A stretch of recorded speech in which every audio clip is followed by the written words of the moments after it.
অনেক সময় এমন এমন দৃশ্য আছে যেটা শুধু দেখতেই মন চায়, কোনো কথা বলতে ইচ্ছে করে না।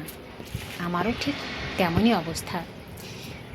আমি একটা অনলাইন থেকে একটা কাটিং কিনেছিলাম, এত দুর্বল দিয়েছিল, মানে এটার পরিচর্যা মনে হয় আমি নিজেরও অত বেশি টেক কেয়ার করি না। সেই গাছটি আমার ভালো হয়েছে আলহামদুলিল্লাহ। এটা হচ্ছে আমার প্যাশন ট্যাং বা অনেকে আনারকলি বলে থাকেন, সেই গাছ।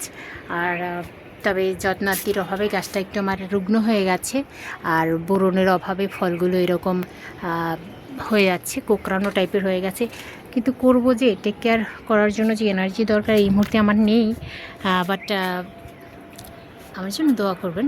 আর আরও মূলত এইটাই সিজন, এবং কি সুন্দর! আমার সবচেয়ে বেশি মুগ্ধ করে এইটার ফুলটা। এই মুহূর্তে যদিও গাছে তেমন কোনো ফুল নেই, সবগুলো ফলে চলে আসছে, আবার নতুন করে ছোট ছোট কুঁড়ি চলে আসছে।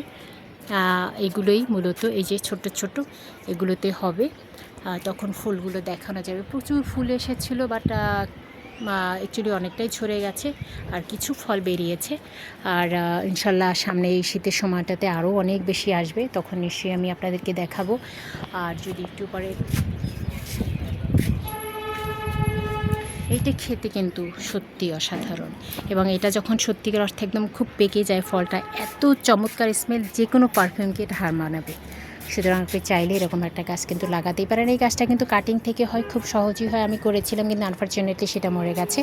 নতুন করে আমাকে আবার ট্রাই করতে হবে। Thank you so much. ভালো থাকবেন, সুস্থ থাকবেন, সুন্দর থাকবেন। আসসালামু আলাইকুম।